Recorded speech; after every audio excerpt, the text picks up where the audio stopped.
ሰበር ዜና በአስመራ ከተማና በአካባቢው እንዲሁም በምጽዋና በአሰብ ከተሞች ከፍተኛ ውጥረት መንገሱ ተሰማ።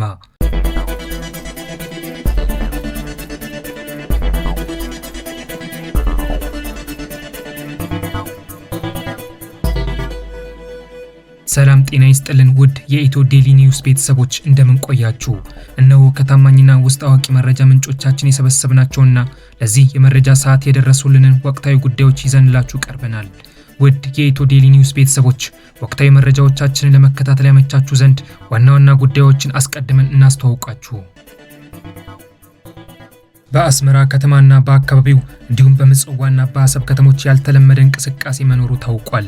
በአስመራ ከተማና በአካባቢው እንዲሁም በምጽዋና በአሰብ ከተሞች ያለው ያልተለመደ እንቅስቃሴ ባለፉት 35 ዓመታት በከተሞቹ ታይቶ የማይታወቅ መሆኑን ተሰምቷል። በአስመራ ከተማና በአካባቢው እንዲሁም በምጽዋና በአሰብ ከተሞች ከሚታየው ያልተለመደ እንቅስቃሴ ጀርባ ያለውን ምክንያት በተመለከተ ብዙ መላምቶች እየወጡም ይገኛል። በአስመራ የሚታየውን ያልተለመደ እንቅስቃሴ ተከትሎ በከተማዋ ከፍተኛ ውጥረትና ጭንቀት መንገሱም ተሰምቷል። ዝርዝር መረጃ ይዘናል። ኢቶሪካ የተሰኘው አዲሱ የቴዲ አፍሮ አልበም በሀገሪቱ ወቅታዊ ፖለቲካና በመጪው ምርጫ ላይ አደጋ መደቀኑ ተነገረ። የብሔራዊ መረጃ አገልግሎት በአዲሱ የቴዲ አፍሮ አልበም ውስጥ የተካተተው ዳስጣል ሙዚቃ በሀገሪቱ ወቅታዊ ፖለቲካና በመጪው ምርጫ ላይ ሊያሳድር የሚችለውን ተጽዕኖ በጥልቀት መገምገሙም ታውቋል። የደህንነት ተቋሙ የቴዲ አፍሮ ዳስጣል ሙዚቃ በሀገሪቱ ወቅታዊ ፖለቲካና በመጪው ምርጫ ላይ የሚኖረውን ተጽዕኖ በተመለከተ ያደረገውን ጥልቅ የግምገማ ውጤት ያልተጠበቀ መሆኑን ተሰምቷል።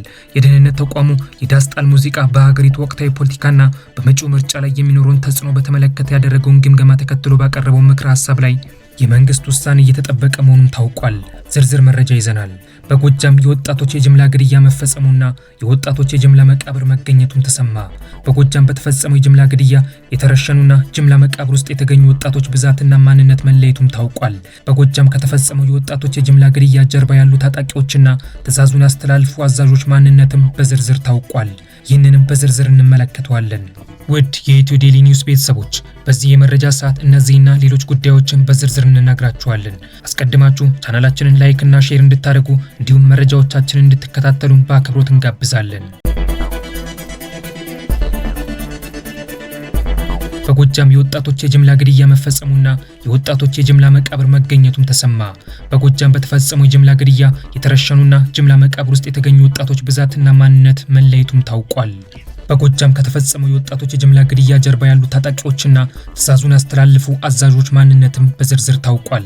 በጎጃም የወጣቶች የጅምላ ግድያ መፈጸሙና የወጣቶች የጅምላ መቃብር የተገኘው የአማራ ፋኖ ብሔራዊ ንቅናቄ በስፋት በሚንቀሳቀስበትና ጠንካራ ይዞታው እንደሆነ በሚነገርበት በሰሜን ጎጃም በባህር ዳር ዙሪያ ወረዳ ከአዴት ከተማ በቅርብ ርቀት ላይ በሚገኝ ቦታ ላይ እንደሆነም ታውቋል።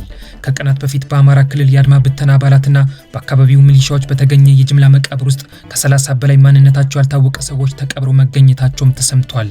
የአማራ ፋኖ ብሔራዊ ንቅናቄ በስፋት በሚንቀሳቀስበት የሰሜን ጎጃም አካባቢ የጅምላ መቃብር የተገኘው ከቀናት በፊት በአካባቢው ለተሰማራው የሀገር መከላከያ ሰራዊት የምስራቅ እዝ እጃቸውን ከሰጡ የንቅናቄ አባላት በተገኘ ጥቆማ እንደሆነም ታውቋል።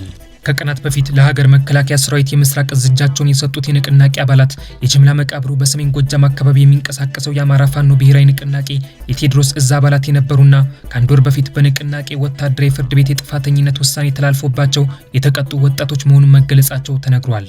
ከቀናት በፊት ለሀገር መከላከያ ሰራዊት የምስራቅ እዝ እጃቸውን የሰጡት የአማራ ፋኖ ብሔራዊ ንቅናቄ የቴዎድሮስ እዝ ታጣቂዎች በጅምላ መቃብር ውስጥ አስከሬናቸው የተገኘው ወጣቶች ለመንግስት መረጃ በመስጠት የንቅናቄ ወታደራዊ እንቅስቃሴ የተመለከተ መረጃ ለመከላከያ በመስጠት በንቅናቄው ተይዘው የነበሩ ሰዎችን በማስመለጥ የተለያዩ የማህበራዊ ሚዲያ አካውንቶችን ከፍተው በንቅናቄ አባላት ውስጥ አካባቢያዊ ክፍፍል የሚፈጥር መረጃ በማሰራጨትና ሰው አግተው እስከ 800 ሺህ ብር ተቀበለው ለግል ጥቅማቸው በማዋል በሚል ተጠርጥረው በንቅናቄ ወታደራዊ ፍርድ ቤት የጥፋተኝነት ውሳኔ የተላለፈባቸውና እርምጃ የተወሰደባቸው የንቅናቄ አባላት እንደሆኑ ገልጸዋል። ከሰሞኑ በአካባቢው ለሚንቀሳቀሰው የሀገር መከላከያ ሰራዊት የምስራቅ እዝ እጃቸውን የሰጡና በወጣቶቹ ላይ እርምጃ ሲወሰድ የዓይን እማኝ የነበሩት የንቅናቄ አባላት የንቅናቄ ወታደራዊ ደንብ በመጣስ ከ300 በላይ የንቅናቄ አባላት በቁጥጥር ስር ውለው እንደነበር አስታውሰው በጅምላ መቃብር ውስጥ አስከሬናቸው የተገኙ የጥፋተኝነት ውሳኔ የተላለፈባቸው ወጣቶች እንደሆኑ ገልጸዋል። አስከሬናቸው በጅምላ መቃብር ውስጥ የተገኘው አብዛኞቹ ወጣቶች የቀድሞ የአማራ ልዩ ኃይል አባላት የነበሩና ከ2 ዓመት በፊት የፋኖን ትግል የተቀላቀሉ ወጣቶች ናቸው የሚሉት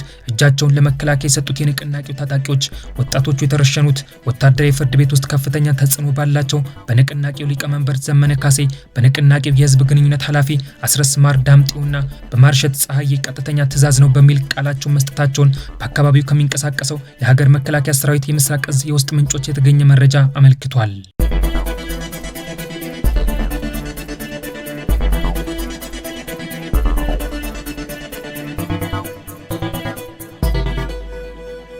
ሰበር ዜና በአስመራ ከተማና በአካባቢው እንዲሁም በምጽዋና በአሰብ ከተሞች ከፍተኛ ውጥረት መንገሱ ተሰማ።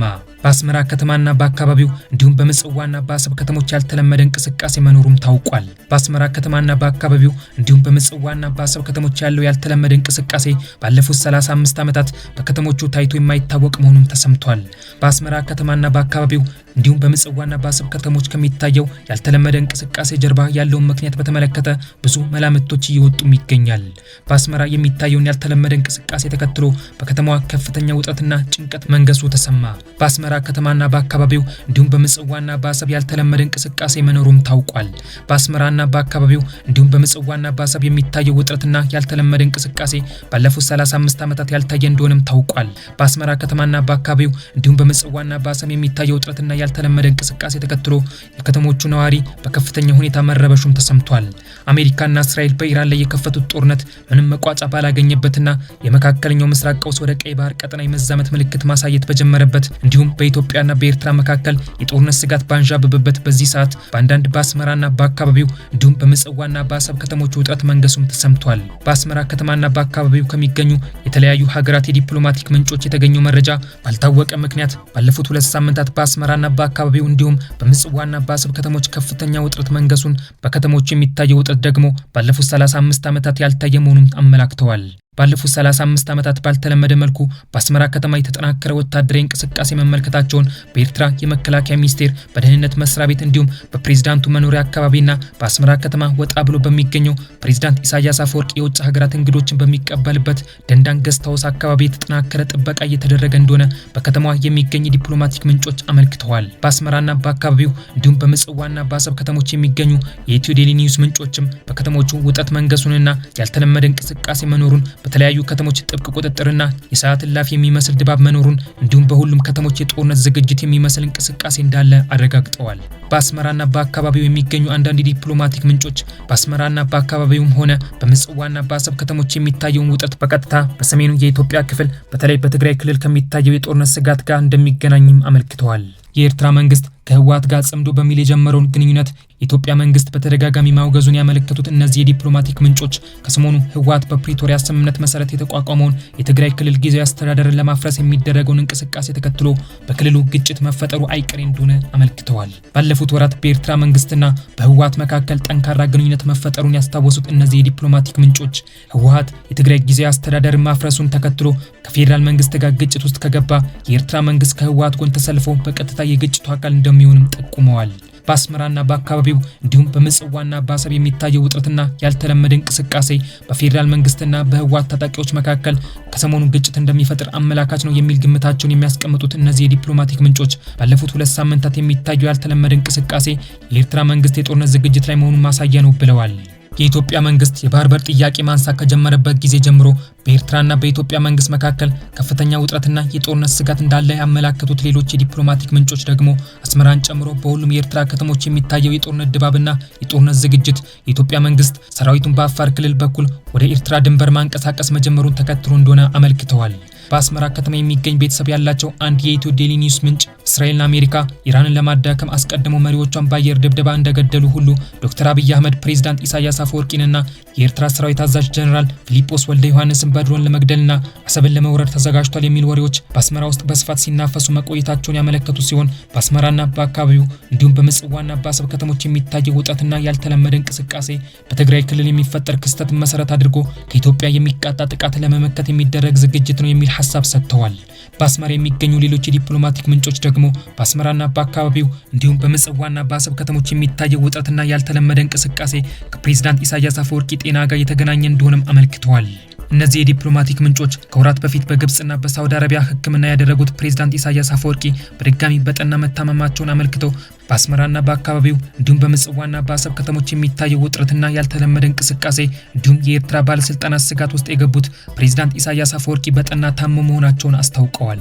በፕሬዝዳንት ኢሳያስ አፈወርቂ ህይወት ላይ አደጋ አንዣቧል የሚል ምንጩ ያልታወቀ መረጃ በብዛት የኤርትራ ከተሞች መሰራጨቱ ተከትሎ እንደሆነም ገልጸዋል። ከአስመራ ከተማ የሚገኙ ሌሎች ምንጮች ደግሞ በአስመራና በአካባቢው እንዲሁም በምጽዋና በአሰብ ከተሞች የሚታየው ውጥረትና ያልተለመደ እንቅስቃሴ መታየት የጀመረው በርካታ የኤርትራ ደህንነት መስሪያ ቤት ሰራተኞች ወደ ኢትዮጵያ መኮብለላቸው ከተሰማ በኋላ ነው የሚሉት እነዚህ ምንጮች የኤርትራ የደህንነት ሰራተኞች በብዛት ወደ ኢትዮጵያ መኮብለል ከተሰማ በኋላ በኤርትራ የመፈንቅለ መንግስት ስጋት መኖሩን አመልክተዋል።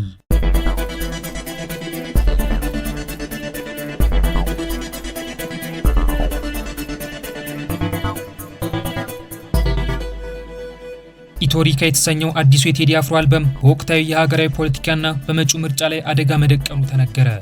የብሔራዊ መረጃ አገልግሎት በአዲሱ የቴዲ አፍሮ አልበም ውስጥ የተካተተው ዳስጣል ሙዚቃ በሀገሪቱ ወቅታዊ ፖለቲካና በመጪው ምርጫ ላይ ሊያሳድር የሚችለውን ተጽዕኖ በጥቅል መገምገሙም ተሰምቷል። የደህንነት ተቋሙ የቴዲ አፍሮ የዳስጣል ሙዚቃ በሀገሪቱ ወቅታዊ ፖለቲካና በመጪው ምርጫ ላይ የሚኖረውን ተጽዕኖ በተመለከተ ያደረገው ጥልቅ የግምገማ ውጤት ያልተጠበቀ መሆኑም ታውቋል።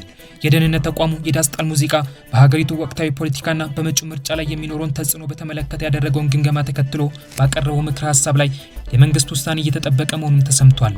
ድምፃዊ ቴዎድሮስ ካሳሁን ከ2 ሳምንት በፊት የለቀቀው አዲሱ ኢትዮሪካ አልበም ከፍተኛ ተደማጭነት ማግኘቱን ተከትሎ የብሔራዊ መረጃና የደህንነት አገልግሎት አልበሙ በወቅታዊ የሀገሪቱ ፖለቲካ ላይ ሊያሳድር የሚችለውን ተጽዕኖ በጥልቀት መገምገሙም ተሰማ።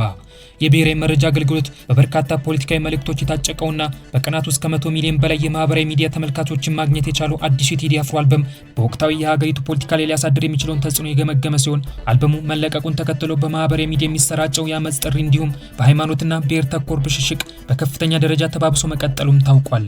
የቴዲ አፍሮ አልበም መለቀቅን ተከትሎ መቀመጫቸውን በሰሜን አሜሪካ ያደረጉ ሚዲያዎችና ፖለቲከኞች ቴዲ አፍሮ ጋዜጣዊ መግለጫ እንዳይሰጥ ተከለከለ፣ ቤቱ በፌዴራል ፖሊስ ተከበበ፣ ቴዲ አፍሮ ታሰረ፣ ስቱዲዮም በኦሮሚያ ፖሊስ ተዘረፈ የሚሉ ተከታታይ መግለጫዎችን በማሰራጨት የከተማ ውስጥ አመጽ ለማቀጣጠል ጥረት እያደረጉ እንደሆነ የደህንነት ተቋሙ ሰሞነኛ ግምገማ አመልክቷል። የደህንነት ተቋሙ ግምገማ በቴዲ አፍሮ አልበም በተለይም ደግሞ ዳስጣል በተሰኘው ሙዚቃ ዙሪያ የሚሰጡ አሉታዊ አስተያየቶች በብሔሮችና በቤተ እምነቶች መካከል ውጥረት ብሎም ግጭት የማስከተል አቅም እንዳላቸው አሳስቧል። የብሔራዊ መረጃ አገልግሎት አዲሱ የቴዲ አፍሮ አልበም በመጪው ምርጫ ላይ ሊያሳድር የሚችለውን አጠቃላይ ተጽዕኖ በጥልቀት የገመገመ ሲሆን በማህበራዊ ሚዲያ በከፍተኛ ደረጃ ተደማጭነት ያገኘውና ቴዲ አፍሮ የጠቅላይ ሚኒስትር አብይ አህመድ አስተዳደርን በግልጽ የተቃወመበት ዳስጣል የተሰኘው ሙዚቃ በምርጫው ላይ ተጽዕኖ ሊያሳድር እንደሚችልም ጠቁመዋል። ቴዲ አፍሮ ዳስጣል በተሰኘው ሙዚቃ የጠቅላይ ሚኒስትር አብይ አህመድን አስተዳደር በግልጽ ከመቃወም አልፎ ጠቅላይ ሚኒስትር አብይ አህመድን የለውጡን ተስፋ የነጠቁ ያመናቸውን ህዝብ የካዱ ህዝብን በዘርፍ የከፋፈሉ የአዲስ አበባን ህዝብ ያፈናቀሉ አንዱን ወደ መሃል ያስገቡ አንዱን ወደ ዳር የገፉ ኢትዮጵያንና ኢትዮጵያዊነትን ያከሰሩ ሀገር ያፈረሱ ሰንደቅ ዓላማዋን ያዋረዱ በሚል ቃላት በግል መወረፉም ይታወቃል። የደህንነት ተቋሙ ቴዲ አፍሮ በተለያዩ የሀገሪቱ አካባቢዎች የደህንነት ስጋት ባንዣበበበት ምርጫ በተቃረበበትና የህዝብ አመጽ ቅስቀሳ በሚደረግበት በዚህ ሰዓት ኢትዮጵያ ፈርሳለች፣ ዳስጥለን ለቅሶ እንቀመጥ የሚል ቃና ያለው ሙዚቃ መልቀቁ በተለያዩ የማህበረሰብ ክፍሎች ላይ የፈጠረውን ስሜት ለመገምገም የሞከረ ሲሆን የቴዲ አፍሮ አልበም የዲያስፖራ መንግስት ተቃዋሚዎች ማበራከቱን አመልክቷል። የደህንነት ተቋሙ ግምገማ የቴዲ አፍሮ አልበም በዲያስፖራው ላይ የፈጠረውን አይነት ባይሆንም በአዲስ አበባ በአማራና በትግራይ ክልሎች በከፍተኛ ደረጃ ተደማጭ መሆኑን ያመላከተ ሲሆን በአዲስ አበባ በተለይ በኮሪደር ልማት ከመሃል ከተማ የተነሱ ነዋሪዎች በብዛት በሚገኙባቸው የከተማ ዳርቻዎች ላይ በተለየ መልኩ በጠቅላይ ሚኒስትሩና በመንግስት ላይ ንዴት፣ ብስጭትና ቁጭት መፍጠሩን ጠቁሟል። በማህበራዊ ሚዲያ በስፋት የሚሰራጩ የብሔር ይዘት ያላቸው አሉታዊ መልእክቶችና ተደጋጋሚ የአመጽ ጥሪዎች በአንዳንድ የአዲስ አበባ አካባቢዎች ቀስ በቀስ እያደገ የሄደ የወጣቶች ቅሬታ መፍጠሩን ያመላከተው የደህንነት ተቋሙ ግምገማ ኢዜማንና ኢህአፓን የመሳሰሉ በመጪው ምርጫ ላይ የሚሳተፉ የተቃዋሚ ፓርቲዎች በአዲሱ የቴዲ አፍሮ አልበም በተለይ ዳስጣል የተሰኘው ሙዚቃ ተጠቅመው የሚያደርጉት የምርጫ ቀስቀሳ ያልተጠበቀ ውጤት ሊኖረው እንደሚችልም አሳስቧል። የደህንነት ተቋሙ ኢህአፓ ሚያዝያ 30 በመስቀል አደባባይ በሚያደርገው የድጋፍ ሰልፍ ላይ ዳስጣልን የመሳሰሉ የቴዲ አፍሮ ሙዚቃዎች በመጠቀም የሚያደርጉት የምርጫ ቀስቀሳ ወጣቱን በስሜት ወዳልተፈለገ መንገድ እንዳያስገቡት ቅድመ ጥንቃቄ መደረግ እንዳለበትም አስጠንቅቋል። የቴዲ አፍሮ አልበም በሌሎች ክልሎች ያለው ተደማጭነት አነስተኛ በመሆኑ በመጪው ምርጫ ላይ የሚያሳድረው ተጽዕኖ ብዙ አሳሳቢ ያለመሆኑን ያመላከተው የደህንነት ተቋሙ ግምገማ አልበሙን መነሻ አድርጎ በማህበራዊ ሚዲያ የሚካሄደው ብሔር ተኮር ብሽሽቅ ግን በተለይ በኦሮሚያ ክልል የብሔር ውጥረትና የብሔር ግጭት የማስከተል አቅም እንዳለውም ጠቁመዋል። የደህንነት ተቋሙ በአዲሱ የቴዲ አፍሮ አልበም ላይ ያደረገውን አጠቃላይ ግምገማ መሰረት አድርጎ በበርካታ ፖለቲካዊና ከፋፋይ መልእክቶች የተሞላ አዲሱ የቴዲ አፍሮ አልበም በሀገሪቱ ወቅታዊ ፖለቲካና በመጪው ምርጫ ላይ አነስተኛ ተጽዕኖ ሊኖረው ይችላል የሚል ድምዳሜ የደረሰ ሲሆን በቴዲ አፍሮ አልበም በተለይ ዳስጣል በሚለው ሙዚቃ ላይ በማህበራዊ ሚዲያ የሚካሄደውን የአመጽ ጥሪና ብሔርንና እምነትን መሰረት ያደረገ ብሽሽቅ መንግስት ጥብቅ ክትትል ሊያደርግበት ይገባል የሚል ምክረ ሀሳብ ማቅረቡም ታውቋል። አዲሱን የቴዲ አፍሮ አልበምን በተመለከተ የደህንነት ተቋሙ ያደረገው አጠቃላይ ግምገማ ጠቅላይ ሚኒስትር አብይን ጨምሮ ለከፍተኛ የመንግስት ባለስልጣናት የቀረበ ሲሆን የደህንነት ተቋሙ ባቀረበው ምክረ ሀሳብ ላይ የመንግስት ውሳኔ እየተጠበቀ እንደሆነ በደህንነት ተቋሙ የሚገኙ ምንጮች ገልጸዋል።